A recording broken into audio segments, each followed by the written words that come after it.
थी 4-5 हजार रुपए की बिकवाली।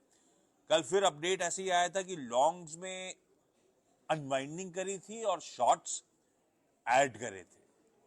सिमिलर डेटा परसों का था, तो उनका कन्विक्शन नहीं बन रहा है इस रैली पर, वो एक इश्यू बन रहा है अपने लिए। और अपने लिए वो राइटर्स का जोन उनकी तरफ से तगड़ा खड़ा ही हुआ है। खैर आज शाम के डेटा आएंगे तो और तस्वीर क्लियर होगी, लेकिन ठीक है। आज खैर निफ्टी की वीकली कॉन्ट्रैक्ट्स की एक्सपायरी का दिन था, तो उस लिहाज से भी ऊपरी से ठंडा पड़े। बैंक निफ्टी बढ़िया मूव्स दिखा रहा था, बाकी पॉकेट सपोर्टिव नहीं बन पाई, पर बैंक निफ्टी हो गया बहुत वोलेटाइल। आज हालांकि 1% के आसपास का उछाल था, पर वोलेटिलिटी काफी ज्यादा उस पॉकेट में बनी हुई है। तो देखते हैं आज शाम का डेटा। कल डेटा वैसे ही इंकरेजिंग नहीं था। अब ये बात अलग थी कि मूड माहौल बदल जाता, मोमेंटम दूर पकड़ लेता, वो हुआ नहीं।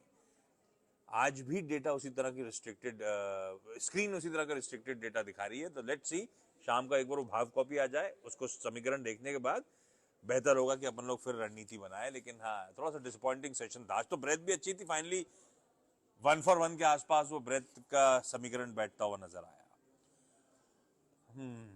चलिए आप, अच्छा, आवाज के सारे सोशल मीडिया प्लेटफॉर्म्स पे, ट्विटर पे, इंस्टाग्राम पे, थ्रेड पे, सॉरी फेसबुक पर, यूट्यूब पे हम इस समय मौजूद हैं। जहां कन्वीनियंट हो उस प्लेटफॉर्म से आप हमसे जुड़ सकते हैं और सवाल पूछ सकते हैं।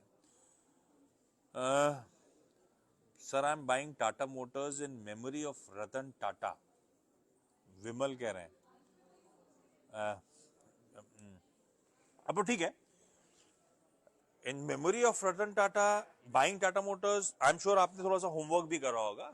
आइडिया बुरा नहीं है, मैं इसीलिए कह रहा हूं, आइडिया बुरा नहीं है विमल आपका, लेकिन आई एम होपिंग सिर्फ इसीलिए नहीं कि इन मेमोरी ऑफ सर आपने एग्रेसिव बेट ले लिया हो। पर लकीली जो स्टॉक की आप चर्चा कर रहे हो, मेरा भी मानना है, बहुत डिटेल में जाऊंगा नहीं, अभी कुछ ही दिन पहले मेरे ख्याल से इसी शो में, इसी मार्केट का पंचनामा में हम लोग ने इसकी चर्चा कर रखी है। कैसे वैल्यूएशंस का कंफर्ट, कैसे जेएलआर के सेकेंड हाफ में इंप्रूवमेंट की एक्सपेक्टेशन, कैसे उसके डेट फ्री होने के समीकरण सामने बैठे हुए हैं, कैसे ये ईवी की तरफ फुल फ्लेज ट्रांजिशन कर रहे हैं। बहुत पॉजिटिव्स हैं। मार्केट का पेन अपनी जगह है, और ऊपर से चाइना की वो ईवीज पे यूरोजोन के वो टैरिफ्स लगा देना, ये भी जेएलआर के लिए पॉजिटिव बनता है। तो मुझे है इंटरेस्टिंग, बिल्कुल सही है। आपने स्टडी करके इन memory of Ratan Tata sir लिया हो, कोई दिक्कत नहीं है। लॉन्ग टर्म के लिए आई एम होपिंग अट्रैक्टिव होगा। एक बार बस टाटा मोटर की अर्निंग्स वोलेटिलिटी संभल जाए ना, तो इसके वैल्यूएशंस अपने पीयर्स से काफी हद तक कैचअप करना शुरू करेंगे।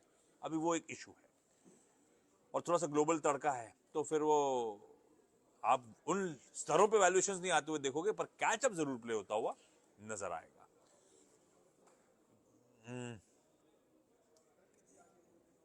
जहां तक वरुण बेवरेजेस की बात है, मैंने आज का भाव तो नहीं देखा, लेकिन वरुण बेवरेजेस अपने आप में बेहद इंटरेस्टिंग कंपनी है, मेरे हमेशा रडार पे रही है ऑफ लेट। और खास तौर पे जब हम लोगों ने वो मार्केट गुरुकुल करा था, तो वरुण बेवरेजेस पे, उस पे जब हम लोग इंटरेक्शन होते थे सारे एक्सपर्ट्स के साथ, हम लोग स्टॉक्स को थ्रेश आउट कर रहे थे कि कौन सा, तो उसमें वरुण में बहुत डिटेल डिस्कशन तमाम एक्सपर्ट्स के साथ मेरे हुए। और वरुण है इंटरेस्टिंगली पॉइज्ड। धंधा क्या है? पेप्सिको उसकी बॉटलिंग का सबसे बड़ा हिंदुस्तान का प्लेयर। इनफैक्ट पेप्सी जो बॉटल होती है, पेप्सी पेप्सी को इसलिए कह रहा हूं क्योंकि और भी बहुत सारे ब्रांड्स आ जाते हैं इंक्लूडिंग पेप्सी। 90% ये इकलौती कंपनी हिंदुस्तान में बॉटल करती है। और साथ साथ पेप्सिको के जो तमाम प्रोडक्ट्स हैं, वो आप जो मेरे ख्याल से कंज्यूम करते होगे, लेस के चिप्स, डोरिटोज, पॉपकॉर्न्स, ये सब भी पेप्सिको के प्रोडक्ट्स, मतलब फूड्स एंड बेवरेजेस कंपनी हो गई उस लिहाज से। और इशू ये था कि 90% मार्केट शेयर हो चुका है, और कितना ग्रोथ, क्या वो बढ़िया रन रेट जो ग्रोथ का था, ये कंपनी आगे भी डिलीवर कर पाएगी नहीं कर पाएगी? तो भाई साहब, रविकांत जयपुरिया साहब बहुत स्मार्ट बिजनेस एक्यूमेन वाले हैं। इतने दशकों से पेप्सी से जिस तरह की पकड़ बना रखी है उन्होंने, और जिस तरह से वो धीरे धीरे करके पेप्सी के साथ ग्रो हुए, सराहनीय है। तमाम प्रोडक्ट्स होते हैं, एक प्रोडक्ट, अच्छा, अब वो हमारे एक्टिव डिस्कशंस में आया, आजकल एनर्जी ड्रिंक्स बहुत पिकअप कर गई हैं। तो रेड बुल का नाम आप सबने सुना होगा। रेड बुल का एक कैन आता है बहुत महंगा, अब मुझे एग्जैक्ट तो नहीं, लेकिन 150-200 रुपए अलग अलग जोग्राफीज में मिलता है। इन्होंने क्या करा था, उसके सामने वो स्टिंग नाम की एक एनर्जी ड्रिंक रख दी थी, और वो उसके सामने देखिएगा किस तरह की अट्रैक्टिव प्राइसिंग, 20-30 रुपए की। तो इन्होंने गजब का मार्केट कैप्चर करा। ये है रविकांत जयपुरिया साहब की स्मार्टनेस, एनर्जी ड्रिंक्स के सेगमेंट को कैसे उन्होंने पकड़ अपनी मजबूत करी। दूसरा इशू था कि हिंदुस्तान में ग्रोथ सैचुरेट हो रही है, किसी के पास 90% मार्केट शेयर है तो अब बाजार रेट से ही ग्रो करेंगे।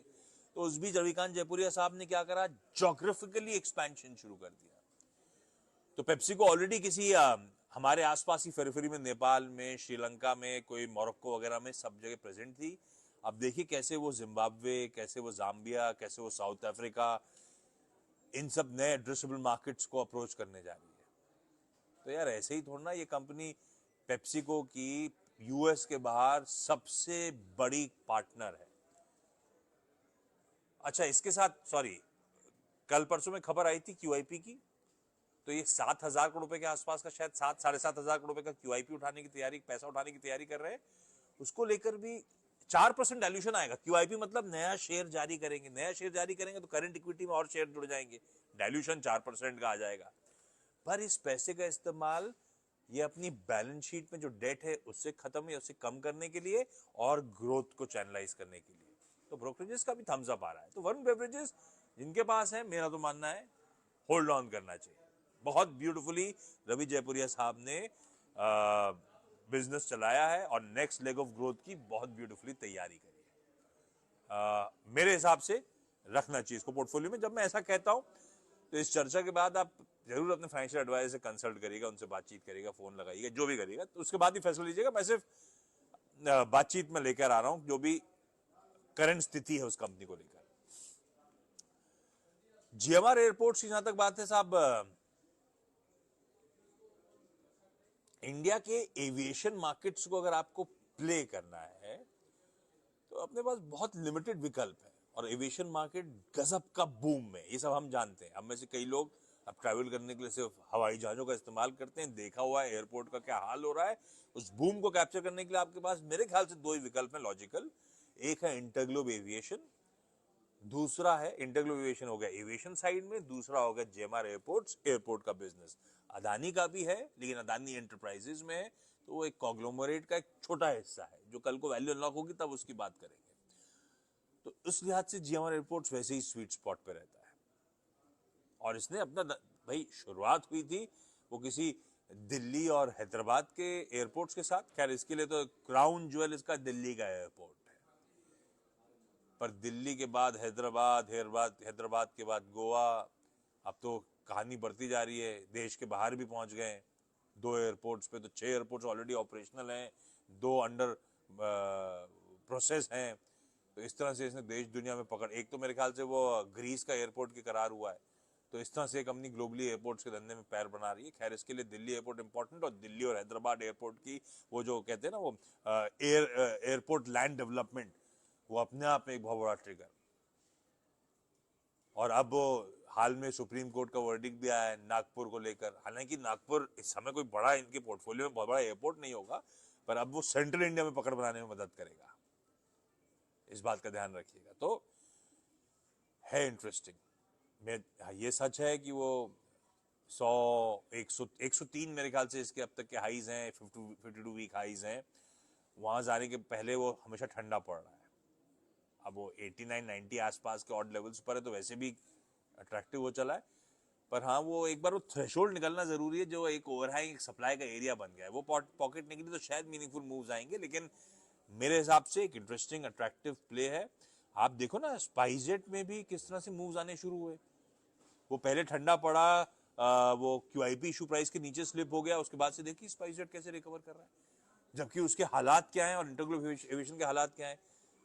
पर वो सेक्टर में इस तरह का मूव्स हैं कि वो एक्यूमुलेशन हो रहा है। खैर, जीएमआर एयरपोर्ट्स मेरे लिए आज से एक अट्रैक्टिव आइडिया है, बढ़िया प्ले इंडियन एविएशन प्ले का। इंटरग्लोब के साथ साथ एक तड़का होना चाहिए जीएमआर एयरपोर्ट्स का, जिनके पास है मेरे ख्याल से होल्ड ऑन किया जा सकता है। आईसीआईसीआई लोम्बार्ड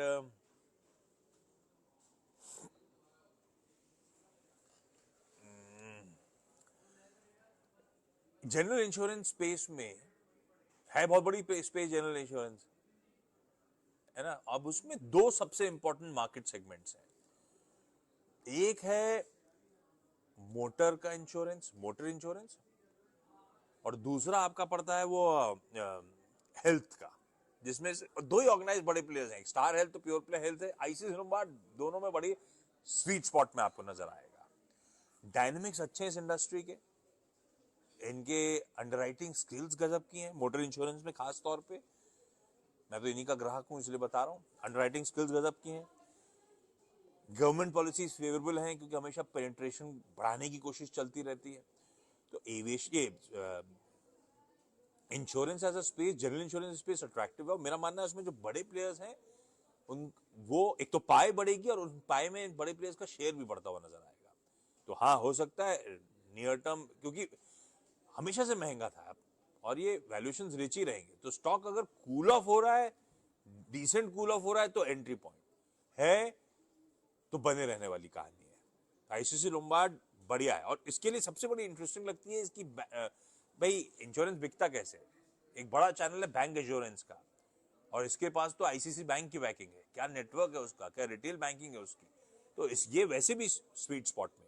और आईसीआईसीआई ग्रुप के साथ एक और अच्छी चीज है इनकी डिजिटल कैपेबिलिटीज, चाहे वो आईसीआईसीआई बैंक का ऐप यूज करते हो आप लोग, या उसका वो वेबसाइट के थ्रू ट्रांजैक्शंस करते हो, या फिर इवन आईसीआईसीआई लोम्बार्ड के अगर ऐप यूज करते हो आप रियलाइज करोगे, सिमिलरली वेबसाइट यूज करोगे, डिजिटल कैपेबिलिटीज इनकी भी तगड़ी है। तो मेरे लिए आज से एक इंटरेस्टिंग प्ले है, लॉजिकली होल्ड करना चाहिए फ्रेश एंट्री के लिए, क्योंकि मैंने कहा था वैल्यूएशंस, तो इसीलिए अगर कोई मीनिंगफुल डिप आने के मौके मिलते हैं तो फ्रेश एंट्री की बात करेंगे। अभी तो जिन्होंने सवाल पूछा है, मैं अज्यूमिंग आपके पास होगा, इसलिए होल्ड करना बेहतर है। अच्छा, एक आध सवाल और ले लिया जाए। राजेश अग्रवाल साहब, मैं ऐसी ट्विटर पे आप लोग सवाल देख रहा था, तो उन्होंने दुर्गा पूजा के अपडेट्स मेरे साथ शेयर करें, तो ट्विटर में आप लोग भी देख लीजिएगा। कोलकाता वाले बढ़िया फेस्टिविटीज एंजॉय कर रहे हैं। हिंदुस्तान जिंक, मैं हमेशा कहता हूँ मेटल्स को लेके थोड़ा सा सिक्लिकलिटी का इश्यू, थोड़ा सा मूड मॉल देखते रहना चाहिए, लेकिन ये कंपनी है गजब हिंदुस्तान जिंक,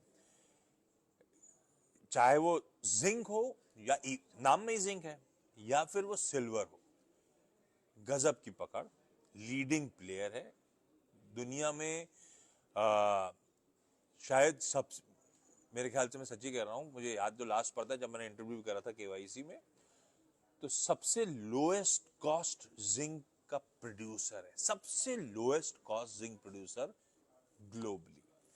और जिंक में पकड़ देखिए आप, भारत में जिंक का 75% मार्केट शेयर इनके पास है, सबसे दुनिया में मेरे ख्याल से दूसरे पायदान पे इनके पास जिंक के रिजर्व्स हैं, दुनिया में दूसरे पायदान पे।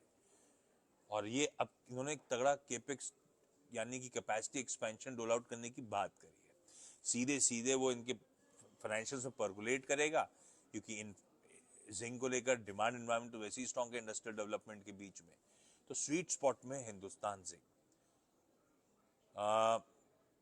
ये बात अलग है कि ग्लोबल मूड मॉल थोड़ा सा हावी रहता है, लेकिन मेरे हिसाब से, और अगर मैं सही हूं तो एक लास्ट ब्रोकरेज के हिसाब से भी डिसेंट अपसाइड यहां से भी शायद स्टॉक में हो, पर मैं अपसाइड पे नहीं जाके मैं फोकस ये कर रहा हूं आपके सवाल पे कि मेरे ख्याल से ये होल्ड का काउंटर है इस समय लॉजिकली। चलिए भाई, कल फिर से आप लोगों से, कल फ्राइडे है बाय द वे, और कल तो नवमी के सेलिब्रेशंस होंगे। अभी एचआर का मेल ही आया हुआ है, कल सब तैयार करके आइए, ट्रेडिशनल डे मनाएंगे भाई हम लोग ऑफिस में, आप लोग भी फेस्टिविटीज के मूड में रहिएगा। कल शाम को फिर अपन अच्छा, कईयों ने टाटा ग्रुप के कुछ स्टॉक्स पूछे हैं, अब मैं इंडिविजुअल स्टॉक्स पे नहीं जा रहा हूँ, क्योंकि अभी अभी मैं एक शो करके आया हूँ, आज 1:30 बजे टाटा के टाइटन्स पे हमने जो दिग्गज स्टॉक्स पे, आप लोग कई लोग टाटा के स्टॉक सवाल उठा रहे हैं, टाटा मोटर्स से मैंने खैर बातचीत में उठा लिया, तो क्योंकि पहला सवाल पॉपअप होकर मेरी स्क्रीन पे वही आ गया था। अदरवाइज वो शो देख सकते हैं आप, मेरे ख्याल से वीकेंड पे रिपीट्स आएंगे, या यूट्यूब पे आपको मिल जाएगा, या आवाज के तमाम सोशल मीडिया प्लेटफॉर्म्स पे वो पिंड होगा या टैग्ड होगा, उन्हें उसे आप देख सकते हो। तो टाटा ग्रुप के सारे प्रोमिनेंट स्टॉक्स पे देश के 2 दिग्गज एक्सपर्ट्स के साथ बढ़िया चर्चा है, लार्जली सब होल्ड या बाय रेकोज हैं लॉन्ग टर्म के लिहाज से। चलिए, सी यू टुमारो, कल फिर 3:30 बजे अपन इसी प्लेटफॉर्म पे मुलाकात करेंगे।